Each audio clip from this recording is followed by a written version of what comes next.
Sorry, relay. I'm busy hand washing these new cups. I love that they're a gift, but I hate that they're not dishwasher safe. What is up with that? Who makes non-dishwasher safe anything these days? For real, right? Right? I totally agree. But I do love my new cups, so thank you, V. Oh, you're welcome. We're officially in the reality star business now. Yes, so I we should feel have the cups. I'm Violet, and you know me somewhere between purple and plum. And I'm Acid Betty, and you know me between rainbows and dragons. We are real life brother and sister duo, and we are totally obsessed with everything reality TV. Welcome to our weekly reality rundown, where we try to talk about all of our favorite shows. But first, what's on your feed, V? I have been, one of my guilty pleasures has been watching Love Island. It's the All Stars, which is turning kind of interesting. You have to know all of Love Island to really be into it, because it's kind of like 10 years later and now you're trapped here with your ex-girlfriend or boyfriend. So it's turning more, they're really nailing these people. So it's turning more like Ex on the Beach. Yeah, I was going to say, isn't there a show called that does that? Yes. So it's like, hey, here's a bombshell, and you'll walk on thinking that you're the new bombshell to shake it up, and you'll look to your left, and there's your man. Oh, no. No. That's why I get nervous about some of these reality TVs and maybe going back on these shows because of that. Because they're like, oh, now you're in a team competition, or here's your ex-boyfriend. Right, and that's your teammate. Yeah, gross. Yeah, it's fun for me to watch, but I would not want to participate. Yeah, that's where I'm at. I don't want to participate. What else? You said there was something else? Yes, we've got Below Deck, the new season.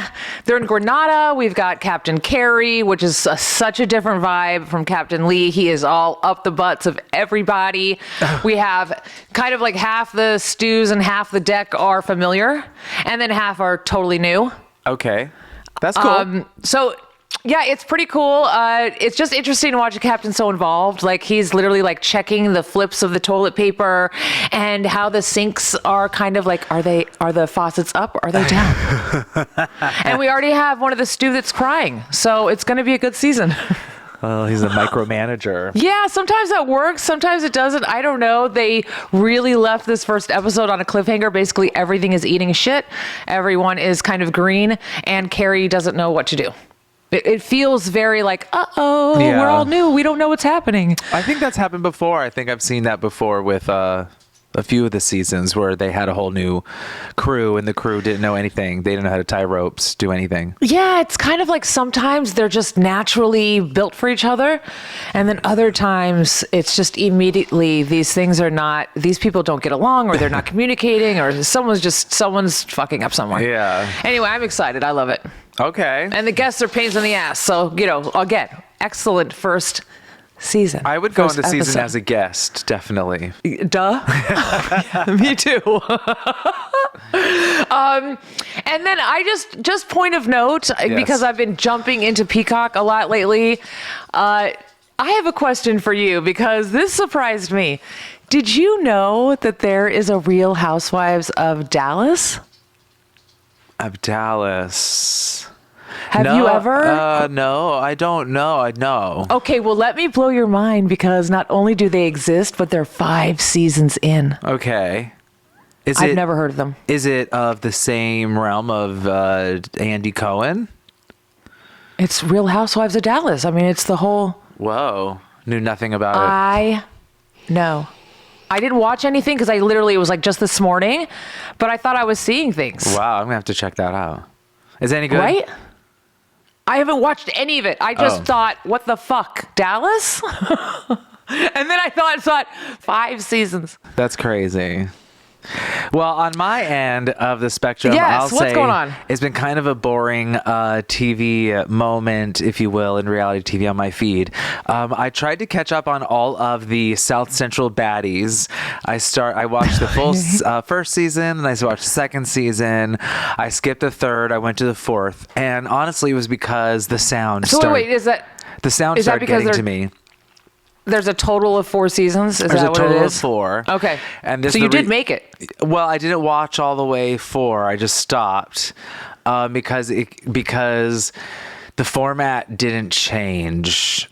Like with the other baddies, sure, they come on, they're fighting or doing whatever, but they kind of find their ground, they kind of find their purpose, and then they do other things than fight. They sing, they promote, they host parties, they work together. They so don't it turns work together. more like a real world situation where you have kind of like an Straight actual little ecosystem happening and cool, talented, beautiful people doing interesting and things. It's straight up real world because it's like RuPaul's Drag Race, like us queens, we go out and perform in the clubs. That's how we make the money. And that's how these bad girls, after on the TV show, that's how they make the money. So they're always saying, I got to get the bag. So it's like we're actually seeing them get the bag. So they're going into the clubs and performing, and some of them are making a mess, some of them not. But with the South Central baddies, it's just like them fighting each other, and we don't have context. And then there's like they just don't like each other. And so I'm not totally clear as to why that's why I was sticking to it, because maybe I would get some storyline or maybe understand why. Because there's this one girl I like named Scarface, and other people, because she goes into the baddies on Zeus, but it's like I just wish you could hear what you just said, Scarface, because you're like, I just don't understand. Scarface. Like, why don't they get along? But like, there's this really cool girl I like, Scarface. It's like, I don't know. Maybe that's a beginning right there. But her name's roll it E.T., in with the name like. But they give them those like fake names. They gave them like drag names. Oh, okay. Like bitch face killer. Yes, you're right. Okay, right. So her name is E.T., but the show's name is Scarface. Okay. So, yeah. I wonder when they actually started that. I think that came from... Because I kind of like it a little bit. I like nicknames. I think it came from Flavor Flav and his show. Wow. And he gave all the girls nicknames. He did? He did. Is that because he didn't want to learn their names? Yeah. Let's be real. Yes. Okay. And and that's where like Pumpkin and New York, who's Tiffany Pollard, that's where her New York nickname came from. Oh no. I did not know that. Yeah, from I have to have a moment, please. From that Flavor Flav show. I have to have a moment realizing now I have had some real trolls in my past. That's just going to have to go up there because, damn, Miss Tiffany Pollard, really, girl? Yeah. But, I had a boyfriend or two that I would put in the Flavor Flav category. So, you do what you do. She made that show. They were not rich. She made that show, and they brought her back so she could torment the other girls. And then she got her spin-offs, and then she's who she is now. No, but I'm saying, like... I wouldn't think that the woman I know now, like that woman would ever in a million years, like, yeah, I'm gonna set her up with Flavor Flav. Yeah, well... That's all. We do what we got to do in the entertainment industry. Amen. And that's what they're doing. Amen. And speaking of doing what they got to do, the reason why I'm mentioning the reunion of South Central baddies, excuse me, okay, is because they always bring on, at least in Zeus fashion, a celebrity as the co-host at the reunion. So like Tamar Braxton was one of them. This is what I'm talking about, the Zeus Network. And every season they're always like flabbergasted, like, why am I here? This is crazy. So this reunion is Nene Leakes. So I'm going to watch the reunion. And she's unbothered, right? Well, we're going to see. She says she's going to try not to start any fights with the girls because she knows that they will beat her up. Like, that's all I saw. So it's yet to be aired. You know what? I might join you and watch this. Yeah. So this is going to be interesting. Because I love me. I've never seen some Miss Nene. Yeah, I've never seen a South Central reunion.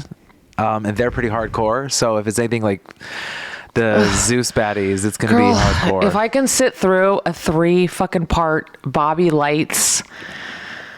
I'm gonna go. I'm gonna come back. I'm gonna go. I'm gonna come back. This. If I gotta get out of here. I can watch 3 parts of that. Yeah. I can watch Nene Leakes. Right. So she's gonna be the hostess of the reunion of season 4. I'm into that. Which I think is hysterical. And then last on my feed, if you will, it's more on my all social media. We have different feeds, obviously, because I'm a drag queen. You're not. And this week, there was a Pit Stop, which is a show that's hosted that... reviews all the RuPaul Drag Race shows, and it's hosted by Trixie Mattel. And her guest this week was the straight heterosexual Maddie Morphosis,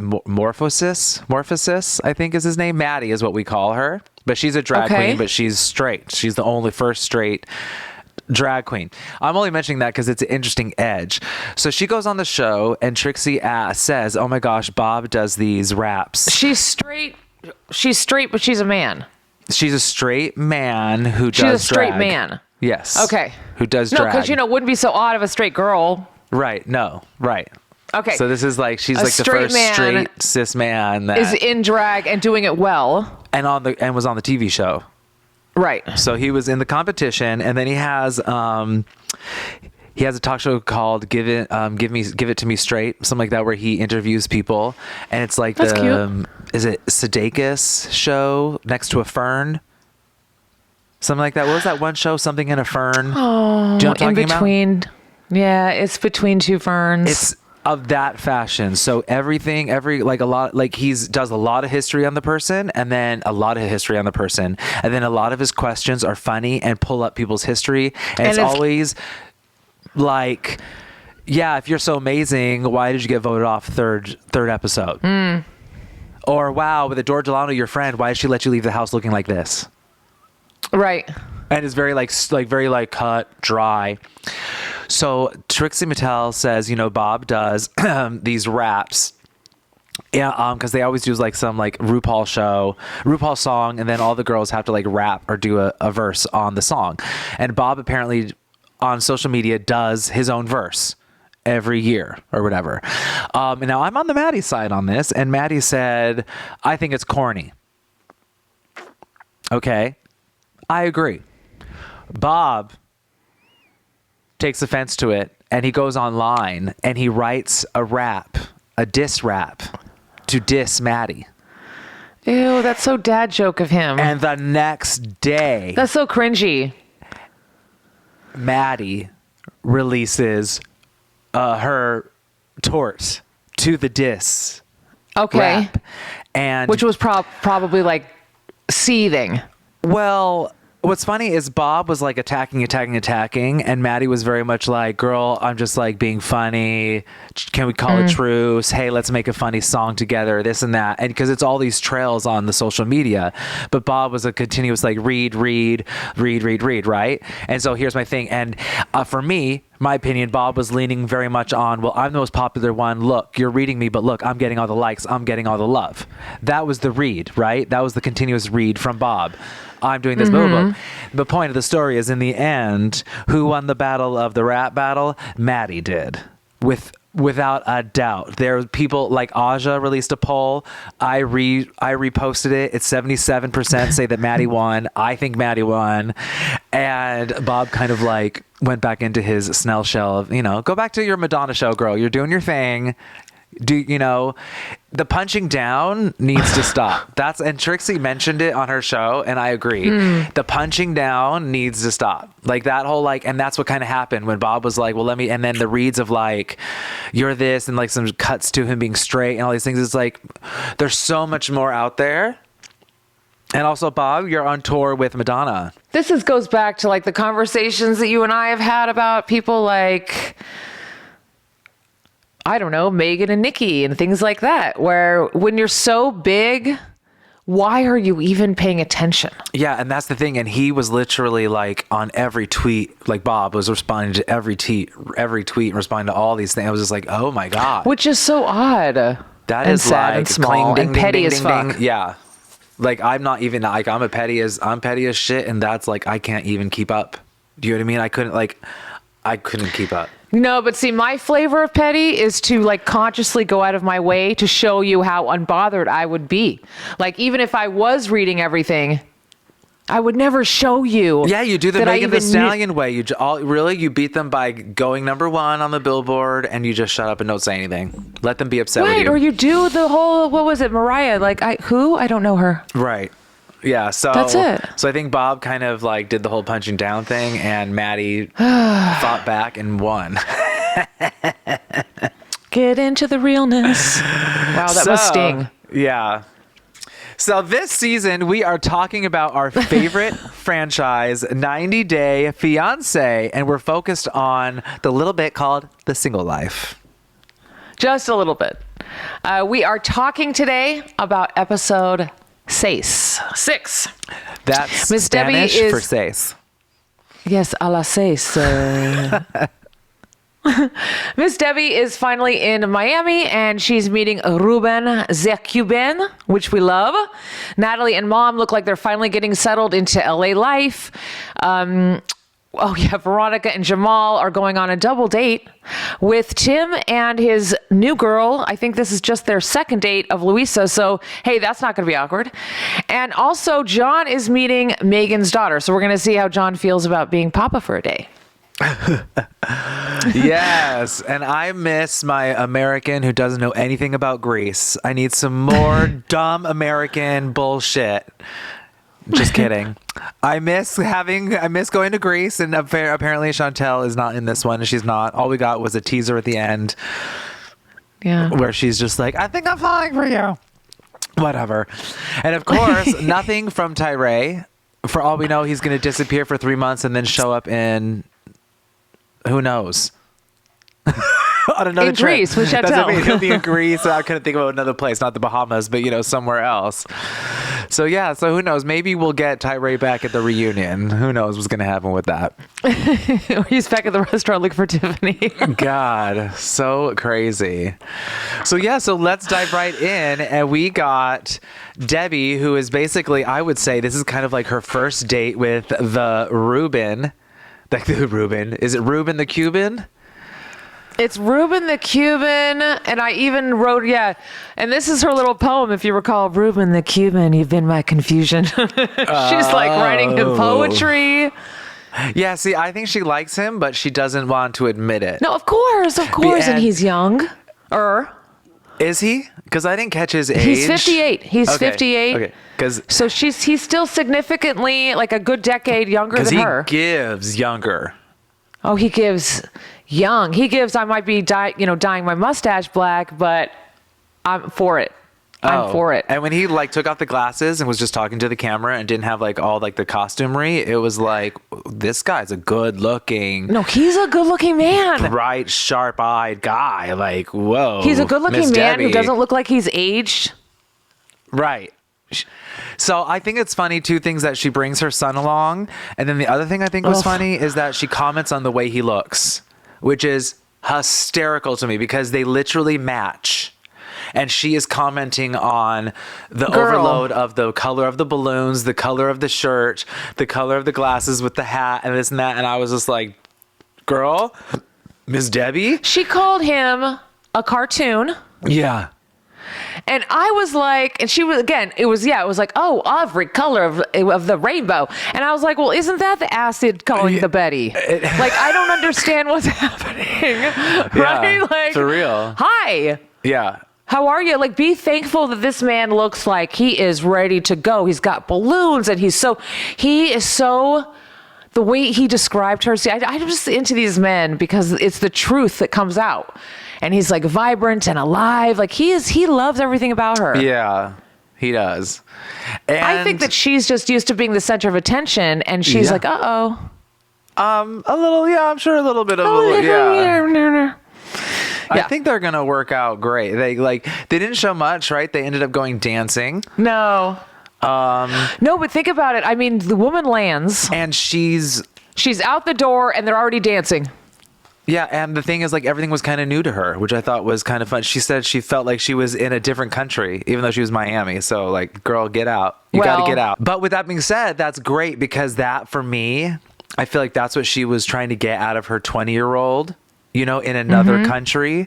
So here she is in Miami, and she feels like she's in another country, and she's learning all these new things, these dance moves, these drinks. I'm like, yes, that's how you do it. Yes, you don't need to, Yeah, and this man... Yeah.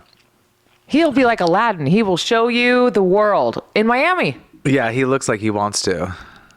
I mean, imagine, it's kind of like if you go to LA or New York, any of these places that are really multicultural, because you have all these little places. I don't think that she's used to that, which is a shame because she could really appreciate that. Shit, her son could really use some of that. Hello.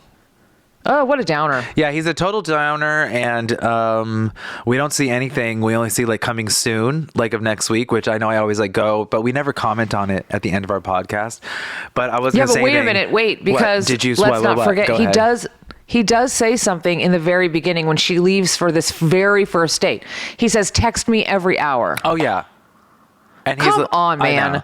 Yeah, which is ridiculous. I'm not going to interfere, but text me every hour. And then, but the thing is, I'm going to say, because in the coming soon, he says something that I know is illegal. He says, I got his plates and I'm going to run them to see. So like, one, you can't do that. Like, what are you doing? And then he's like, he's not even a cop in that state, right. by and, the way. Have you been in trouble with the law and this and that? I'm like, who is this dude? Who is this dude? He's quite American. He's what's just like, wrong. I'm going to enforce my own personal belief of the law everywhere I go. Right, exactly. So then we get on with our girl Natalie. She looks like she's in paradise. She looks like she's in a whirlwind of her fantasy coming true, is what it looks like. And in the middle of it, her mom convinces her to call Michael, who Natalie is still married to. Okay, so that explains so much to me. That explains how Natalie is still here. That explains how the mother is here. That explains why the mother feels so beholden, because it's not America or Natalie that got her out. It's it was Michael that got her out. Yeah. And the poor woman still doesn't understand geography, though, because she's like, let's have lunch. Isn't he in Alaska? Yeah. Hey, she's there from the Ukraine, so what's a, Right? I know. See you tomorrow. Yeah. I love that Natalie's using all of her connections. If I was her or whatever, if you need a guy to sponsor you to get into the country, and then you need another guy to buy you a car, and another guy to get you in the movies, that's what you got to do. Okay, so that brings us to Mr. Joshua and his friends. Yeah. And I do say friends those aren't loosely. because he said they work in his company. These are his acquaintances. They work for him. And they really him. showed themselves in this one very small moment. When they found out, it wasn't the car and the rent and all the other things. I mean, they list it. But you could tell, again, that's a very LA thing. That's not crazy to do that for a girl. However, when they both found out that he got her an audition with the producer. Yeah, they're like, whoa, what's going on? They both said, for her? As though we've been friends for who knows how long, and that's all I want is an audition. They were so slimy. Yeah, I didn't like them at all. I mean, they were exactly what I predicted. It's like the damage that you are claiming to be concerned about is already done. The money's been spent. The gifts have been given. And then we move on to Tumor Tim. Moving on from greasy shit to the real greasy shit, Veronica and Tumor Tim. Veronica tries once again to force this, like, we're all four of us going to be best buddies, and does this day pickleball date with the four of them, which I just want to say that watching Tim play this sport and then fall into this net was like watching some senior citizen at like a rehabilitation center. Well, I think he looks like Mr. Burns. Yes. Like then. Like when he's like, normally I don't see it, but when he was like on the field, I was like, that looks like how Mr. Burns would walk. And no, move. and I don't want to speak to like people's bodies or anything, but when you share a body type with a malnourished Ethiopian child. Oh my God. Maybe you should get outside more. More pickleball, Tim. And white. He was like glowing as a piece in the dark. of paper. Like, yeah, no, literally glowing in the dark. Like, no, when they it say was that, crazy because in all my travels, there's like this joke, like when you're in the Caribbean, or you can always tell someone's from Canada because there's like white and then there's like supremely white, and that's like a Canadian because there's no sun. That's what like he we're struck white, me I was as. like, but there's like this orange, there's pinks and these tones to us. No, but no, he's like that man was white. luminescent. I could go Yeah, there, that dude, man was the like white of my Twilight, AirPod. Edward, sparkling in the sun. I definitely noticed that. I was like, Yeah. whoa, that's a white man. And then later Yeah. they go to eat together. So they're double dating. And then awkwardly, Tim doesn't know how he orders his meat. And so Veronica was like, do you want me to order for you? This needs to stop is what needs to happen. I mean, Jamal, again, my man, you show such great restraint. Because how do you not even speak to that? I mean, she's like, it feels like 1 second away from cutting his meat for him. It feels like I wrote down that Veronica and Timothy are on a different show because, like, they auditioned for Smothered, but because they're not mother and daughter, like, they couldn't figure out where to put this couple that refuses to break up, even though he's not the father of the daughter. Because I only say that because I think he says, "Oh, I want Chloe's father to be there at the same. Like, there has to be times where Chloe's father is there at the same time as my boyfriend." But when she said that, I was like, "But I swear, like, not to get personal, Veronica, but I thought Tim was not Chloe's father." So where's Chloe's father? If you want Chloe's father there, bring him. Right. The problem is Tim. And what are you doing bringing, I mean, Louisa, this girl, this is their second date. It's just weird. It's fucking weird. It's weird. And Louisa, so pretty. She said, remember she says to the camera, she's like, I don't know why I really like him. And I remember looking at the TV and I was like, I don't know why either, Louisa. I was like, I don't know why either. No one knows why, especially after watching him. Well, visually, it can't be something's weird happening there. Maybe he's doing some voodoo or something. I don't know. I think Veronica and Timothy are on a different show. It's like Smothered, but 100%. Not mothered. Oh. You know, it's like Smuckled. Smuckle. So, hey. See, like a couple. Well, Smuckle. or it's like Smuckled. Codependencies. Like, hey, codependency. Right. For a woman who's so, what did she call herself? An independent woman. Strong, independent woman. And one more thing I just wanted to point out because I almost fell out. She's speaking Spanish to Louisa. Oh my God. And Jamal keeps saying in the nicest way, so what's going on here? Yeah. Maybe you should share with the class. And then finally it was like, you're not hearing me. And he literally dropped it. It was like, not only would I like for you to share, but I understand everything you're saying anyway. Because he literally was like, well, he's like just summarized and translated everything she said. So I was like, so what's the point? No, at first he was like he wasn't, like he couldn't understand this and that. Yeah. And then he said, don't you think that we should talk? I was like, oh. He just looked at Tim and he was like, well, you know, she thinks it's going to be weird. It is weird. And I was like, that's exactly what she just said. Veronica, then why are you speaking Spanish? Doesn't everyone at this table speak Spanish? Like, I hate to think that it's Veronica, but she holds all of the power in this. I agree. And I think she's amazing, but something's wrong. Yeah. I hope Jamal gives her the strength, whatever is like that thing that's missing, in order to step away, be free. Yeah. If not, I want Jamal. Because you can. Oh, I know. He's amazing. I love him. And we end with Sparkles. Sparkles. And this is the one where I noticed that the picture is 3 of them because he wasn't like the lead couple in the 90 Day Fiancé. He was the brother of a couple. So yes, the weird portrait that breaks at the beginning is like this weird throuple, and he's like the third wheel, like yes, like on his brother's shoulder or something, like, hey. Which is hysterical because not only was he like, you know, like the supporting role in that storyline, but he was the antagonist. Like he was like the villain. Yeah, he was not loved. And he did not redeem himself at the reunion, so that's where all these opinions come from. Which I wanted to mention, I was watching Pillow Talk and I heard, I think Tim call him Sparkles. Because you said, oh my God, what's he going to think that we call him Sparkles? And I was watching Pillow Talk and they said, oh, Sparkles is something. I was like, like they call him Sparkles too. So we're not the only ones. Yeah, we're not the only ones. Yeah. So Sparkles meets with the child.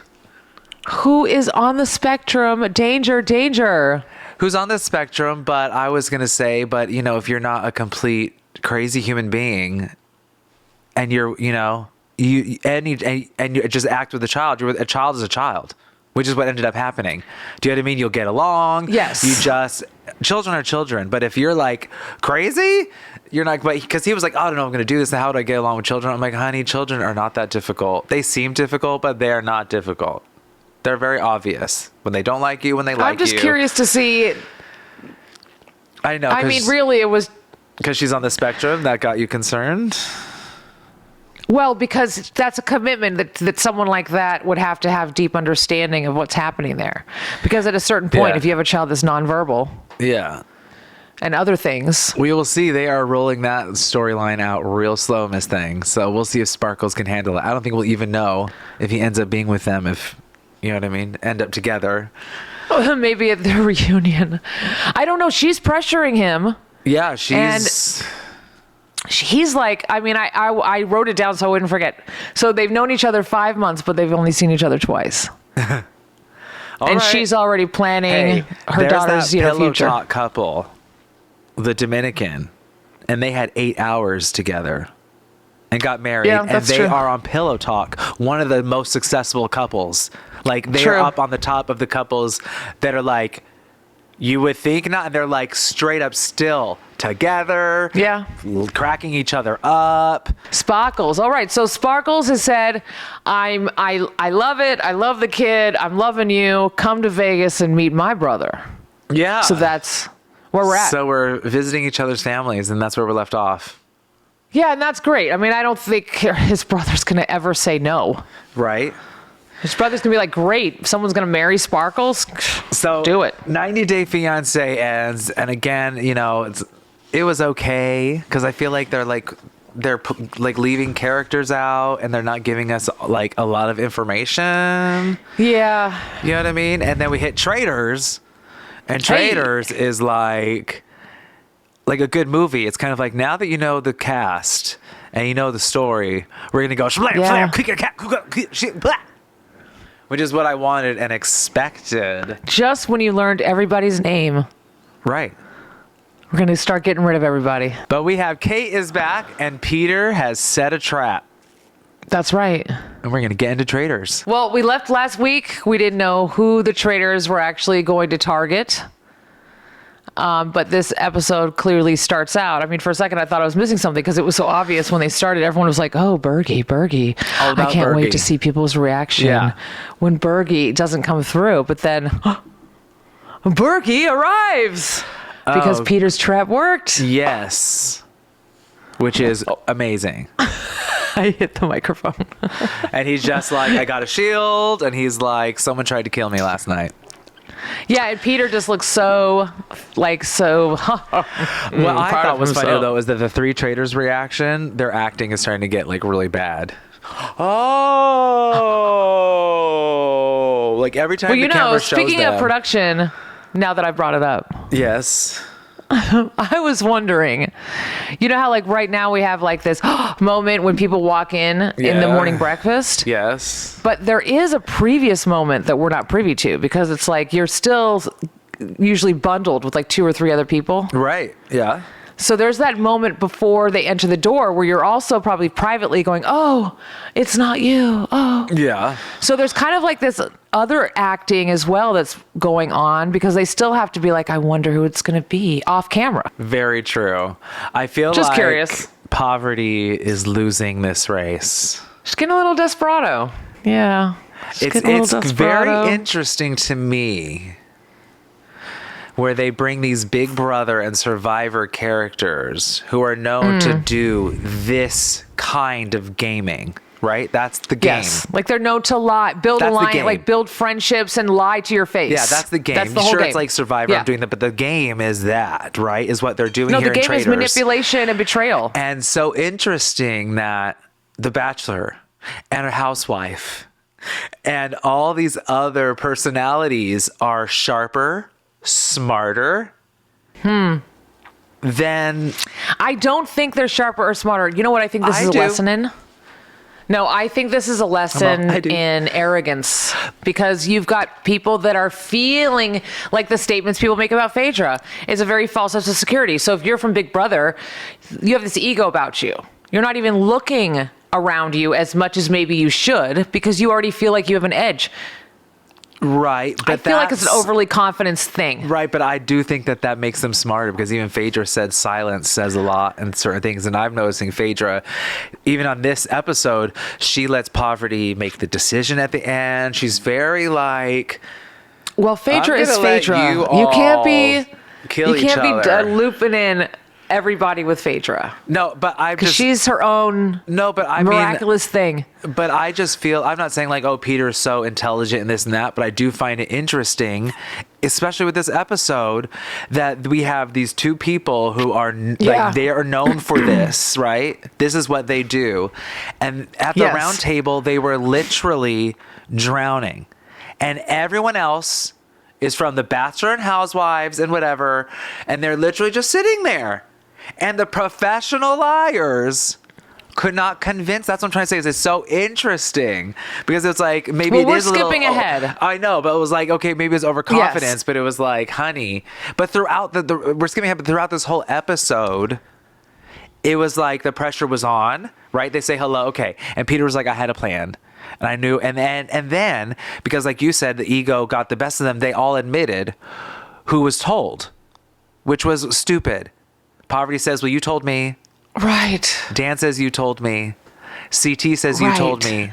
And Phaedra announces, you never told me. Right. Well, I was okay. So first of all, I wanted to comment on Alan Cummings showing some shin skin this episode. Good for you, Alan. I do recall during the challenge, there were a few interesting kind of things just to note. So we're on the challenge. Okay. Yes. So they first have to cross a river. I'm only saying this because they cross a river and they're screaming, and because you probably don't know this, but it reminded me of The Hours, because in The Hours, which is my favorite movie, she like basically kills herself in the river, but it's like this river and it's going, and when that river is going, I'm like, oh my God, that's the river in The Hours. And they're like, like being afraid that they're going to be like swept away. Anyway, so there's the challenge. No, okay, so I remember thinking that it's a good thing that Trishelle and Kevin are together, because they're both so unlikable. Like, they deserve each other. What pieces of shit they are. Really? You think Kevin's a piece of shit? Especially when they were like, she's like, I'm going to get the shield. He's like, no, I'm going to get the shield. Like, both of you spoiled little shits deserve each other. Yeah, I'm not a fan of Trishelle. And really, I was interested in Kate. Surprised me. I mean, I'm telling you, I think the previous season traumatized her, because when she had the opportunity to get the shield, she was like, I don't even want to make a decision. I'm going to put it right here in the lawn. Kate, who are you? I don't even recognize you, girl. She's doing her thing. I'm telling you, she normally she would be much more hardline decisive. Right. I think right now she really is trying to be warm and cuddly and everyone to like her. Yeah. Yeah. It's a totally different person than the last season. So it's like, what? I was surprised. That's all. She's like, oh my God, like hot potato. I'm just going to put it here in the lawn. Well, they were kind of weird about that. Anyway. Yeah. They were weird about the shield. Look at the game that they played, the catapult. No strategy at all. It was really just luck. And also, literally luck, because you just pull a string and hope that it goes far. Yeah. Yeah. And then Peter's doesn't go far, because Peter wants to be saved. Yeah, I mean, Peter, when you shoot an arrow and it doesn't go real high. Wah, wah. And Sheree gets the immunity, which I just wrote lame. Yeah, which... lame, because she didn't even need it. No one's coming for you, Sheree, because you're such a floater. Yeah. So we move on, and as I'm saying, the heat is on, and... The heat is on. The heat is on Poverty and Dan. And they all start throwing each other under the bus. Like, Poverty starts saying, like, listen, I trusted Dan, but maybe I shouldn't have. And all this shit. And it was like, oh, it is too late in this thing. This room, well, they literally felt like piranhas. I don't know if it's the editing, but that's what I'm saying. Is you're saying this not smart. It was like, honey, these reality TV star people, they were literally, you could see it, even on the little reactions. And that's when Kate stepped her pussy up, because she literally said, "Not my burgalicious was problematic for you." I'm quoting Kate. Because he was like, right. because Dan was like, and these things, and I'm like, because Okay. like the reality stars started like. Okay, so wait. So now we're at the round table, basically and I changed the do have round a couple table things. because- No, I do have a couple things to say about that, because you have Phaedra who went with the Republican approach, right? Which is like the accusation, projection. She's like, everything that I am, I'm just gonna, right? Everything you say is gonna stick, bounce off me and stick on you. Great. What was funny to me was Dan doing that exact thing, where it was like part of his subset of reasons was that it was this over gestures. Yeah. Again. And then he turned on Phaedra. It was amazing because I actually thought to myself, that only works, that particular style of attack where it's like your reaction made me feel this way, is when you're like a white girl and you're crying, Trishelle. And it also doesn't work when you have someone like Kate, who's now in the cast, Who said something? someone like me that says, have you met her? She said that. Because I feel like that's all Peppermint needed, was someone to go, have you met her? And it would have just, that that's what I'm balloon would have saying, been is done. Kate started speaking up, and then Kate said, and that's also Kate said. But so I you're swear trying to to God- tell me that when she said, "Not my burgalicious," that was problematic. That line. But that was amazing, because I swear to you that Dan was literally just like parroting a strategy that he saw work previously. And he was like, you know what? That actually worked. I'm going to go with that. Say It's like, is he but literally... you don't see that there's actually like another layer that work there that you can't do because you're not Trishelle. Right. Trishelle was using what she has. Right. Which is, I'm afraid, scared little white girl. Which is... Yeah. You can't do that, Dan. You can't be offended by some black woman going, oh, Jesus, because she's been saying, oh, Jesus, every 10 minutes. And so I was voting the whole time for him to get banished. Well, hurrah. Goodbye. You're boring to watch And he got anyway. banished, and the politician, John, the politician, had the best speech, I think, for his banishment. My vote is for Dan. I listened intently to you, Dan, tonight, and your deflection was on to Phaedra. And that case was comprehensively rebutted. Treachery deserves to be punished by banishment. Banishment, my dear friend, should be your fate tonight. This guy is the silent slaughterer, and that's the sum of it. I was like, John, where have you been this whole time? I mean, it's like he hasn't spoken for 4 episodes. Yeah. Well, this is now, I think he is a traitor. Oh, John, you're on the show? He let him have it with that speech. He did. He went full parliament. Pretty much everyone voted for Dan. Yeah, except, just like they did Janelle. Even if they hadn't been right, it feels very, what's that, mob mentality? Like, I don't think half these people are actually thinking with their own... Right.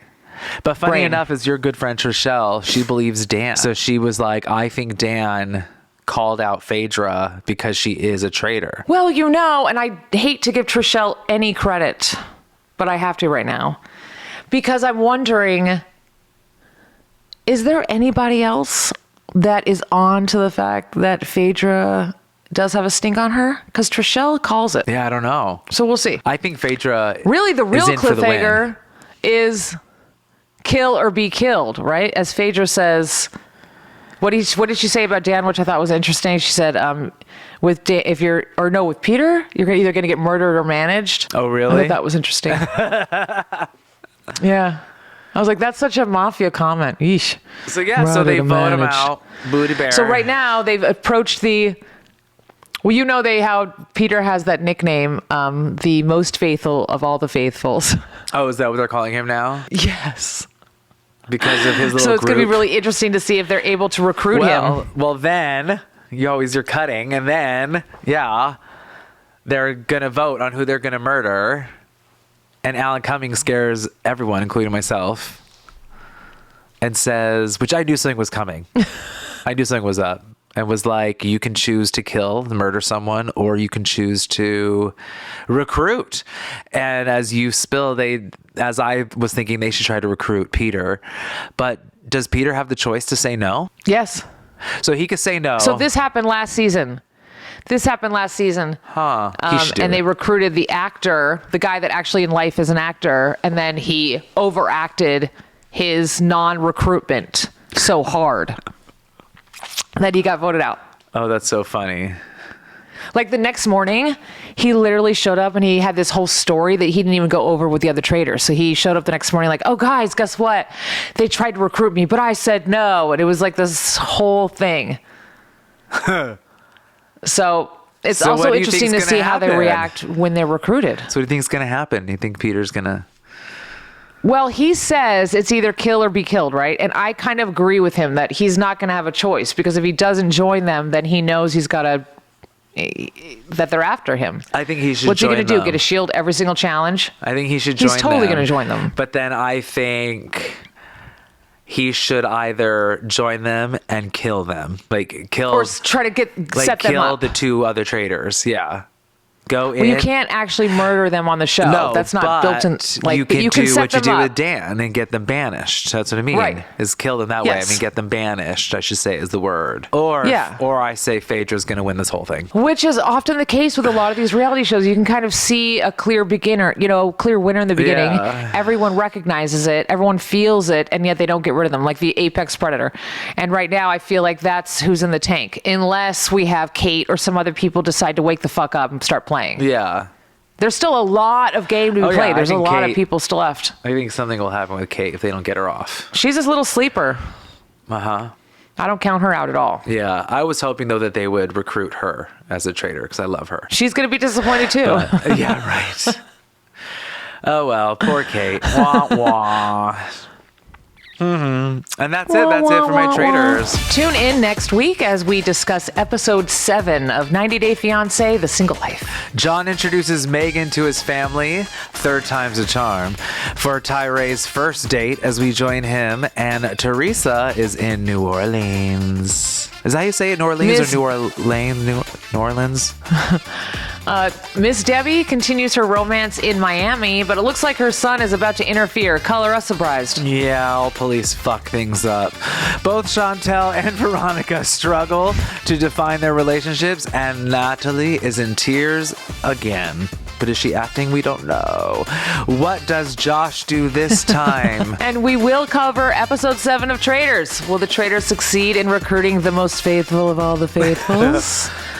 Oh, we're gonna see. That's kind of cool and exciting. Tune in next week for love, drama, and model murder. You can reach out via our website and let us know what you want us to talk about or not talk about, or anything else you'd like to say at sorry we're late we didn't want to be here.com, or we didn't want to be here.com. Yeah, that's I'm true. Violet. And I'm Acid Betty. And as we always say, clean wash your fucking dishes.